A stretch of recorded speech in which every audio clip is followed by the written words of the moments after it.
Hey, welcome back to the Conservative Cat Show, the place where we sift through history, truth, politics, faith, and the madness of modern ideology with a sharp mind and a biblical compass. This is the place. It's the Conservative Cat Show. Subscribe to the channel. Today, we're doing something a little special for today's episode. It's a little different, something a little heavy. We are stepping back into the 19th century and we are examining a man and his ideas, and how his ideas shaped revolutions, toppled nations, murdered millions, and continues to seep into the cracks of American culture like a poisonous fog. We are talking about Karl Marx today. Now, you might have heard that name your whole life. Karl Marx has been called a visionary. Karl Marx is praised on college campuses by professors. I lived it at Illinois State University. But this is a guy who thought he could redesign civilization. But to be honest with you, he couldn't even keep his own life on track. He is praised by professors who probably can't keep their lives on track either, probably can't change a tire, isn't amongst the working class. But they think they all know how to redesign civilization and society. And maybe you see young people wear his face on a t-shirt. They conveniently leave out the fact that his face was covered in these disgusting boils because he refused to shower. But kids wear his face on t-shirts around college campuses like he's some sort of rock star. And they're completely oblivious, these college students, that, hey, being a part of the fan club means that you have to be all in for the millions of people murdered as a result of his ideology. And, you know, his fan club, being a part of this fan club, the Karl Marx fan club, you have to be all about the death toll as well. So today we are not reading a revisionist history textbook. No. We're not reading through a sanitized textbook. We are diving into the real story, the man behind the ideology, the man who preached revolution, while at the same time refused to work and take care of his family. And he wrote about the dignity of work and labor, all while living off of somebody else's paycheck. Okay, the guy's personal life was a complete dumpster fire. We're even getting into it. But yet he's believed to be the engineer of a utopia. And he thought he could be the engineer of a utopia for everyone else, although his own life was a complete dumpster fire. So we are going to take a journey through his childhood, his adult failures. We're going to take a look at the writing of the Communist Manifesto, the birth of Marxism, the differences between Marxism and communism, and how it transformed. Marxism transformed into communism. And I want to talk about the really catastrophic impact on nations across the world.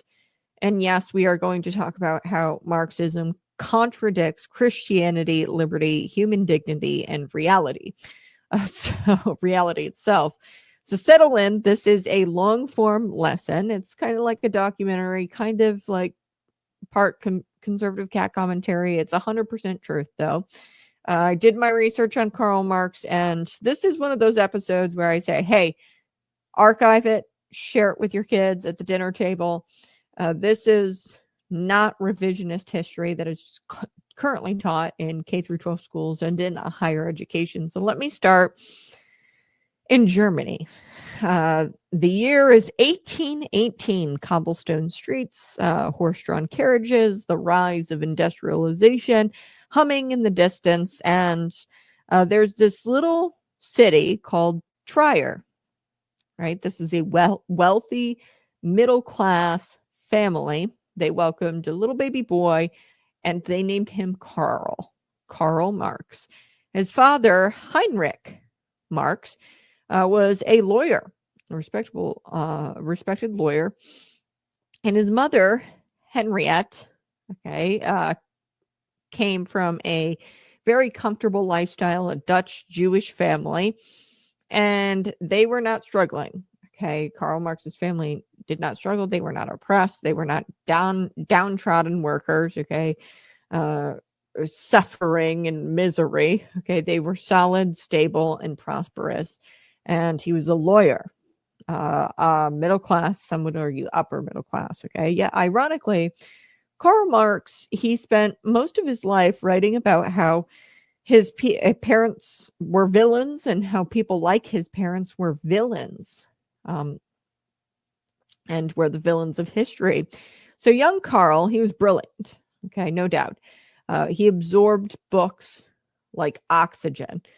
Okay, and while he was reading, he kind of developed a sense, or really developed something pretty quickly. And a lot of his teachers described him as arrogant. He developed an ego, a huge, huge ego. And his classmates actually remember him, and this is all primary documents, right, as combative, condescending, dismissive, and that he was kind of known for a temper and a sense of superiority. He had a big ego. Teachers described him as arrogant. He wasn't really a tortured soul. He wasn't a victim. He wasn't oppressed. He was just a spoiled brat who had a big ego and came from a wealthy family. And he thought that the world owed him something. That's Karl Marx. Okay. And this alone explains the Marxist ideology. Who he was as a person really explains a good portion of the Marxist ideology. So Marx, he eventually left the little city of Trier, this middle class city, and he went to go study at the University of Bonn. Okay, and while other students were attending lectures, Karl Marx, he actually went out and joined a drinking club. It was called the Tavern Club. And he got into fights, he ran up debts, he even challenged another student to a duel. At the time in the 1800s. You could do that. Yes, a duel. This guy who, would preach by day collectivism and disdain for personal violence and self-defense. He was out there waving swords like he was auditioning for the Pirates of the Caribbean movie. So he challenged another student to a duel. There were several scandals while he was in college. After one too many scandals, his father actually yanked him from the university and sent him to the University of Berlin. Well, that didn't help. Karl Marx, he started reading radical philosophy there, attacking his professors, arguing with pretty much anybody. He became obsessed with tearing down a world that he actually forgot to build his own life up. He became obsessed with tearing down a society, a world, and then he forgot to build up his own life. And that's kind of the theme of Karl Marx's entire existence. He wanted to demolish every system, every institution, every structure, except the ones he personally depended on, right? So it's very hypocritical, and we're going to see more of that as we look into his personal life a little bit deeper here. In Berlin, Karl Marx actually plunged into this philosophical rebellion.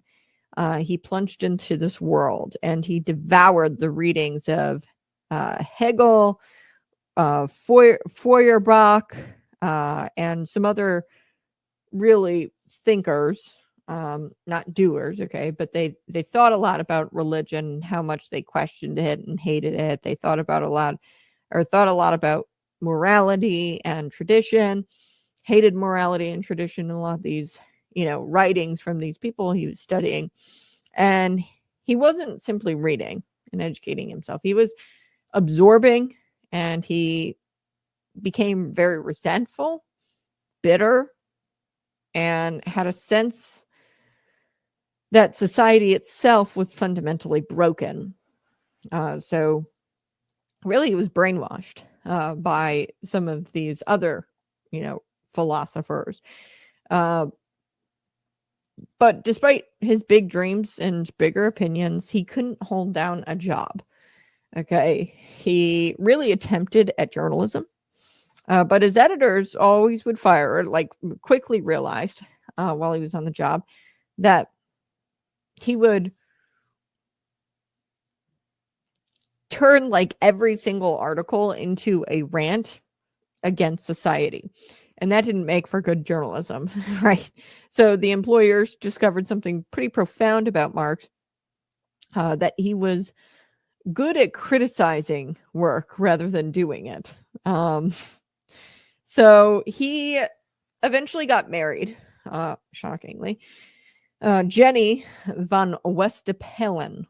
Okay, Westphalen. Jenny. She was a woman, really a wealthy woman, baroness. Okay, and she was a woman who gave up her wealth, her status, and she believed in Karl Marx and all of his brilliance. I'm going to take a drink of water. Hold on. She believed this guy and believed in his brilliance, so much so that she moved in with him and left her wealthy status. So she supported him. She followed him into exile. She stayed loyal as they moved from Germany to Paris to Belgium to London. All while Karl Marx did nothing. He didn't work a day in his life. Could not hold down a job. All he did was produce endless manuscripts and endless excuses as to why you couldn't go get a job. So they eventually him and Jenny ended up in London by the end of it. He was exiled really from his hometown, from Trier, from the universities, because he was just embroiled in scandal after scandal, challenging people to duels, drinking. So eventually, they moved from Germany to Paris, and then to Belgium to London. So they wound up in London, and they wound up in this little tiny apartment, all documented, filthy, infested, and they were perpetually behind on rent. Karl Marx, his children lacked food, proper food and care. 3 of them actually died as a result, died very young, tragedies that weighed very heavily on the wife, Jenny. But Marx, he simply just kept writing about a revolution that would cure society of all of its suffering. And, his kids are dying while he's doing that. And he's not providing food for them or medical care. And they wound up dying very young. So Marx, he had a best friend. His name was Friedrich Engels. Now, this guy was the son of a very wealthy factory owner. And what this guy did, Friedrich, he paid Karl Marx's rent. All documented. He bought his groceries for him, and he kept the family afloat. Think about that. The irony here. The guy who preached about the destruction of capitalism, and he was literally alive because of a capitalist charity here. Okay, he was the son of a wealthy factory owner. He owned a factory with workers, and he was the son of the owner. So Karl Marx living on capitalism, okay, capitalist charity. So let me step in here for a moment with some conservative cat commentary, if you'll let me, please.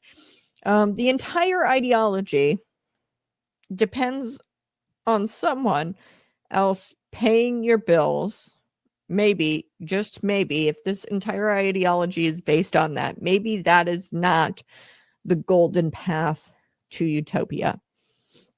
Okay, when your entire ideology depends on someone else paying your bills, it's not the golden path to utopia. Marx, he wrote passionately about the working class, although he never lived among them. He never worked. He didn't interact with the working class. He didn't understand them. He wrote manuscript after manuscript in a leather chair a smoke-filled room, library, because he was a smoker as well. And he waited for his boy, Frederick's, the Engels guy, his best friend, to send him another check to keep his family afloat. Okay. This is the root of Marxism, an ideology designed by someone who never lived the life he romanticized. Okay, working and the labor and all of that. He never lived amongst the working class. His place looked like a storage unit that lost a fight with a raccoon. It was clothes everywhere, children barefoot. The papers were stacked up like Jenga towers. Okay, the furniture was falling apart, and this philosopher was drowning in chaos. A chaos of his own making, by the way. And in the middle of all of it was Jenny, his long-suffering wife. Jenny, she, like I said, was very comfortable in her life prior to marrying Karl Marx. She was a noble woman by birth. She could have easily married into prestige, wealth, or she could have easily married somebody who at least bathed regularly, and we'll get to that here in a second. But Jenny married Karl Marx, okay? And this guy was so allergic to work and responsibility, and he asked his best friend to pay for his family. And it wasn't even really his best friend, it was his best friend's daddy who owned a factory. So, history paints Karl Marx as this like revolutionary. In reality, his marriage was falling apart. Jenny hated the guy, okay? She was not a revolutionary partner. Jenny wrote in letters, and this is documented, about the poverty, about the shame, about the debt collectors knocking at their door. And she begged Karl to find employment, whether that was a clerkship, a translation job, a newspaper position, literally anything, but Karl refused. And this is just so ironic. The father of Marxism, the champion of the laborer, right? The laborer hated labor with a fiery passion.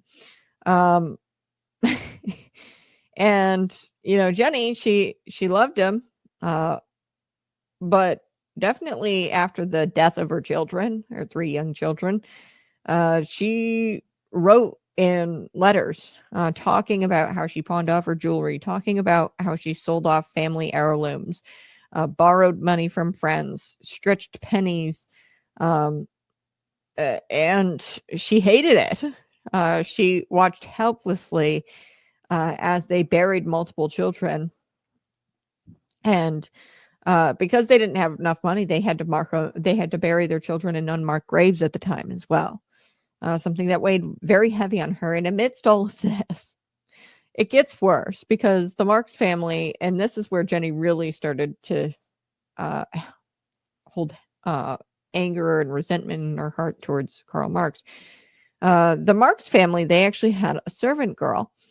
Now, I will tell you this. This isn't as documented, or there aren't as many primary documents about this, but it's believed, widely believed, that Helene Demuth, she was the servant girl of the Marx family, paid for obviously by the friend of the factory owner's friend. Okay, she went there, and rumors of this era, and I think that they could possibly be true. She actually became the mother of Karl Marx's illegitimate son. Jenny was devastated by this, humiliated, betrayed, and Marx, the champion of the oppressed, refused to publicly acknowledge the child after the illegitimate child was born, and he passed the duty of raising that child onto who? His best friend, Friedrich Engels, who stepped forward and pretended that the child was his. Why do you think the best friend did this? Because they were protecting the revolution, of course. because nothing says workers of the world unite like letting your wealthy friend take responsibility for your moral failures. Okay. This is scandalous, and Jenny really never forgave Karl for it. In their letters, their diaries, you can see that their marriage was stretched thin. And it was stretched thin really by the man who behaved like a prophet in public, but like a spoiled little brat in private.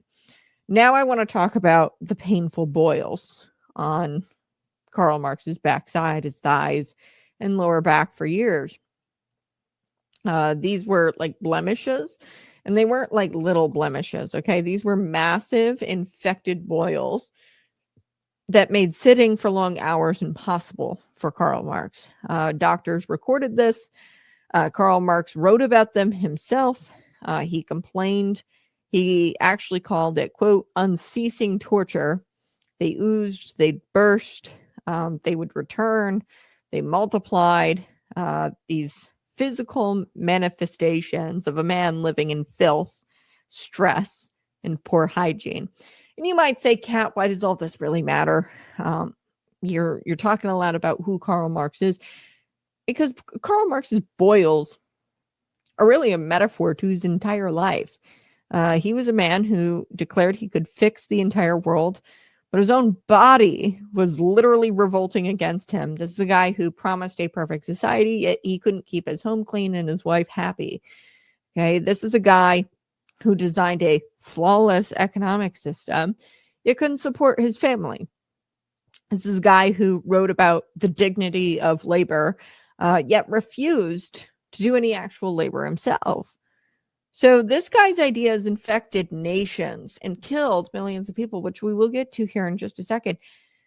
Infected nations, just like his body was infected with these sores that would never heal. And Marx's boils are the perfect symbol of Marxism itself. Painful, self-inflicted, and impossible to get rid of once they take hold. Okay, so even as doctors hinted that the boils would be worsened by Marx's stress, rage, chain smoking, his lifestyle choices. In other words, he created his own misery. The doctors were clear about that. And just like the nations that adopted this ideology, they are creators of their own misery and of their country's own misery. So Jenny, exhausted by poverty and illness and humiliation, once wrote that her husband's constant complaints were nearly as unbearable as the boil themselves. So I thought that was a little funny tidbit. She hated listening to him complain. And in the final years of their marriage, Karl Marx, the man revolutionaries treat like a secular saint, really was just a bitter, frustrated, sickly man sitting on cushions because he was covered in sores head to toe. And he'd snap at his wife, and he'd rant about a world he couldn't control. And this is how history should remember him.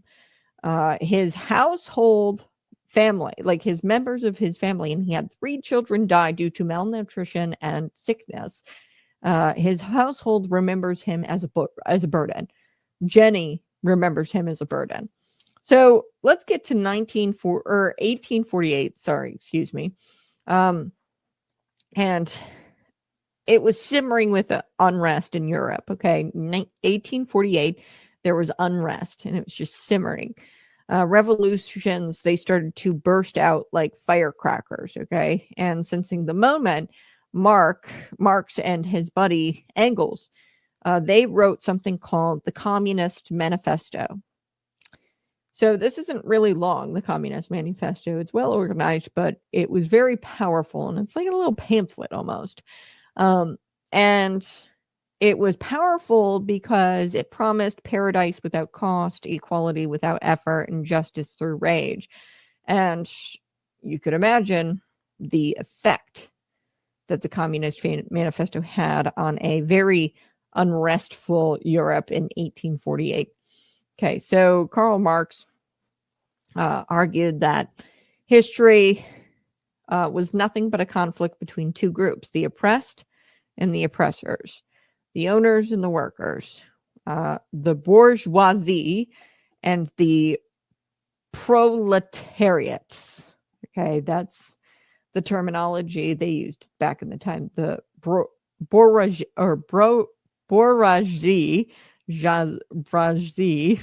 and the proletariats. Okay, he believed society was doomed to collapse under its own inequality, and that a violent revolution could reset the world.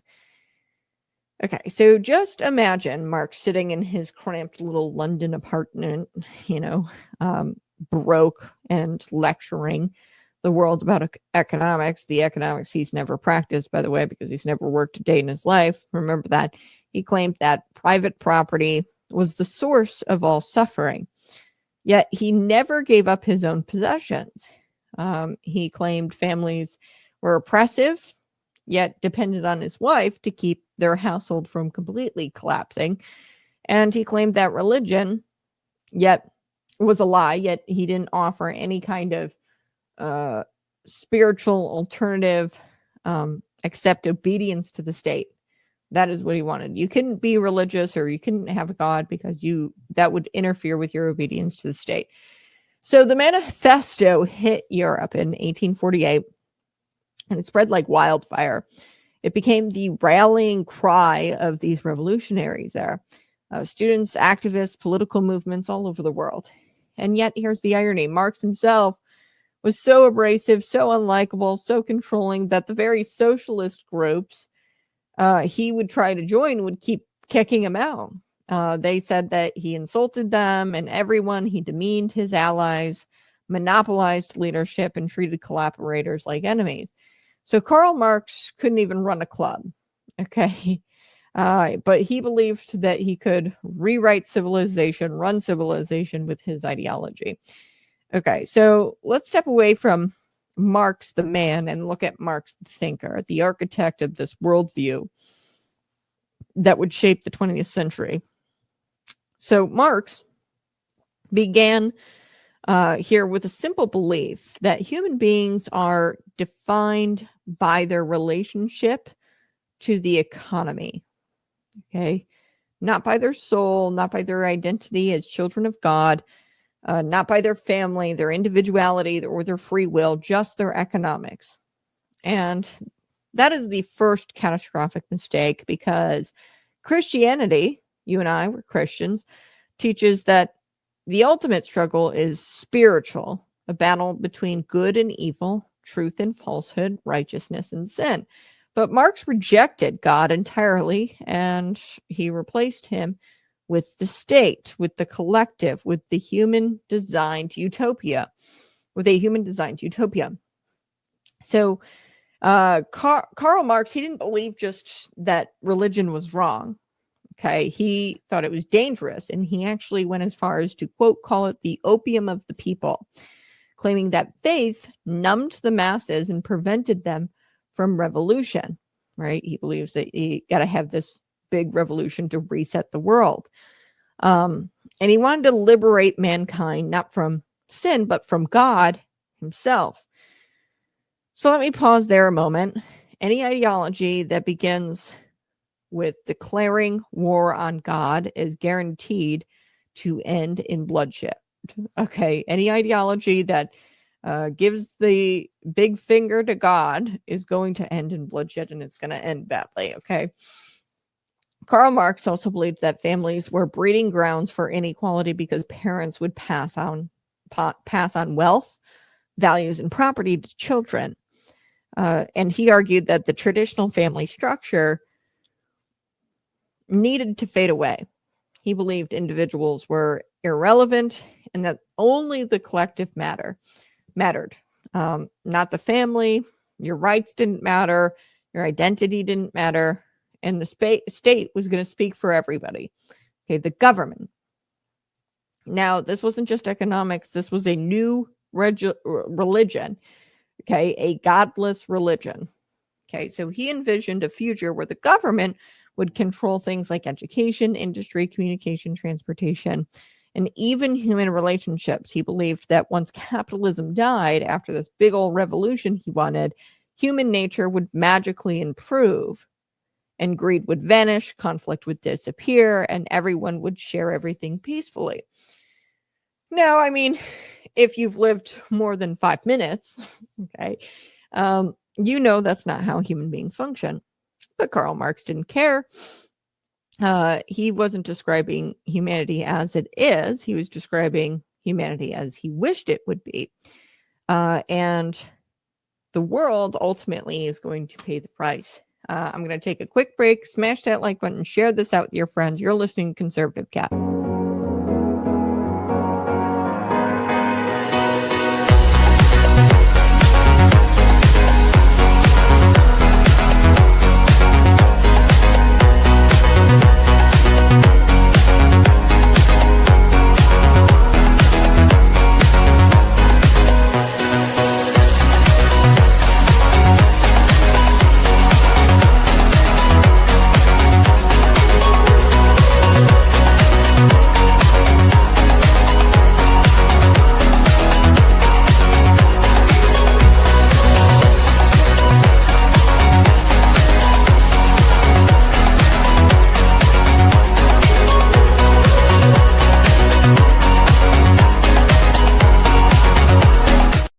Hey, go ahead and subscribe to the channel. We are doing something a little special today here at the Conservative Cat Show. We are talking about Marxism, the ideology. Now I want to shift gears and talk a little bit about Marxism and the differences between Marxism and communism. Okay, there's not a huge difference, but I'll explain because I think people get a little confused. Communism is the political machine that tried to make Marx's dream come true, Karl Marx's dream. Now, I'm going to start with the story of the Bolsheviks, okay, because it doesn't begin with Lenin, okay, Vladimir, I think it's Lenin. Let me double check on the first name. Yeah, Vladimir Lenin.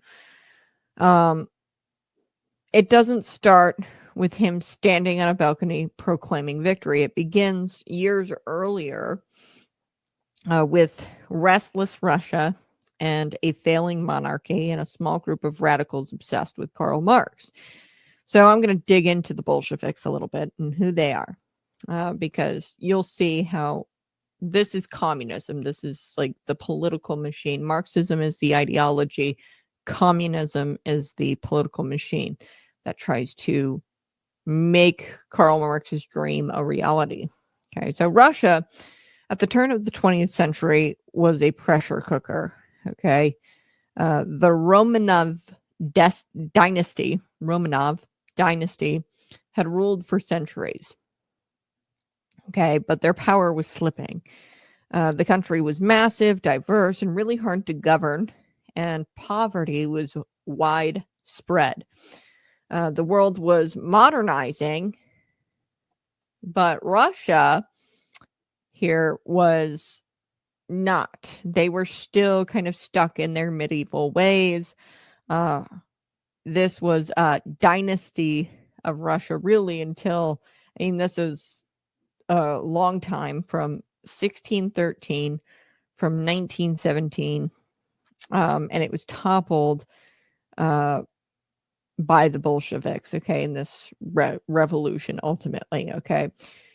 But it wasn't doing well under the Romanov dynasty, okay, because they were stuck in their medieval ways and they weren't really modernizing, okay.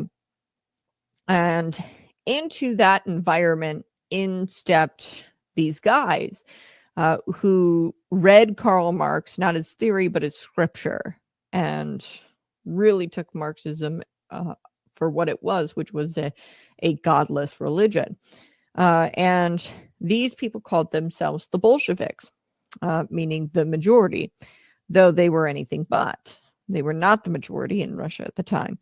Led by Vladimir Lenin, this guy, as cold as the Siberia his enemies would later be exiled to, the Bolsheviks believed they could force Karl Marx's utopia into existence. Okay, they were ruthless, they were disciplined, And they were convinced that the ends justified the means, and justified any means, no matter how bloody those means were. So when World War I drained resources, Russia's resources, men, food, stability, the Bolsheviks saw an opportunity. Okay. And the Tsar was ousted. So a Tsar is an emperor. Okay. He was ousted. And that happened in 1917, somewhere around there. And a temporary democratic government was formed. And Lenin, being the cold guy that he was, said, not fast enough. It's not the government I want. So they stormed government buildings, Petrograd, which is the city, which I think now has been renamed St. Petersburg, which is a port city on the Baltic Sea. So they stormed that, and then they seized government buildings, and they cut communication lines, and declared themselves the rulers of the Russian people. So, this was a really tough time. The Tsar was ousted, and there was supposed to be a government formed, but sorry, Lenin got there first. Vladimir Lenin. So taking power was really easy. That was the easy part. Now, keeping it required terror. Okay. Now, the Bolsheviks, what they did, they dismantled religion. They outlawed opposition parties. They confiscated people's land, and they executed anybody who they deemed counter-revolutionary. So they executed priests, they executed nobles, they executed farmers, they executed people for hoarding bread during a famine. And this famine was really created by them, and I'll get to that here in just a second of how they created this famine. But churches really became warehouses during this time. Monasteries became prisons, schools became indoctrination centers. So, in true Marxist fashion, Marxist fashion, what they did with the collective farming. Okay, they collectivized farms, and this is how they started the famine. And it really resulted in mass starvation. They did collectivized farms. Millions died as food was seized. So collectivized farms, they forced people into farming, and they would collect and then redistribute. Okay, millions died because guess what? The Bolsheviks just hoarded it from the wealthy, just hoarded it for themselves, the food. Millions of people died because the food was seized, and a lot of it was left to rot even. Okay, so they seized it from the farmers, they kept it for the wealthy elite, and a lot of it was like rotting, because centralized planning is always stupid, always inefficient, and always fatal. They tried to redistribute this food, it didn't work. So Vladimir Lenin's successors, including Joseph Stalin, expanded the killing machine. Okay, so it didn't stop with Vladimir. It continued with Joseph Stalin. Entire classes of people were exterminated. The Ukrainian Holodomor, which is a famine, murdered alone. Like this famine murdered millions. Okay, Stalin, after Vladimir was there, Vladimir Lenin, he filled gulags with political prisoners for committing crimes like criticizing the government, owning too much bread, and not forking that over to the government to redistribute. You couldn't own your own bread. Okay. Having the wrong facial expressions during a parade. No, quite literally, that happened. If I have time, I might revisit that. But Stalin threw people into the gulags for crazy things. There was a victory parade. I'll hit on this a little bit. But the people were smiling during this victory parade, and I guess he took them and threw them into the gulags. Very, very creepy and sad. But the Bolshevik experiment didn't stop with Vladimir Lenin. A lot of people think that it was just a continuation, and Joseph Stalin kind of took it over. And it was born out of Karl Marx's theories. Okay, the nightmare that devoured his own children, by the way, they died. Then you see it completely destroy Russia through the Bolsheviks experiment. So the regime insisted that the suffering was necessary. Okay, so there was tons of suffering at the time, and they insisted that this was a step towards the road to utopia. When Lenin led the Bolsheviks in 1917 in the Bolshevik Revolution, he used Karl Marx's writings as a blueprint. Okay, Lenin didn't see Marx as a philosopher, he saw him as a prophet, and this was a religion. Okay, and he was a zealot, and he intended to fulfill prophecy, even if he had to drown Russia in blood to do it. Okay, and these were people who believed, the Bolsheviks believed, that the ends justified the means. Or and, this pattern started to repeat globally.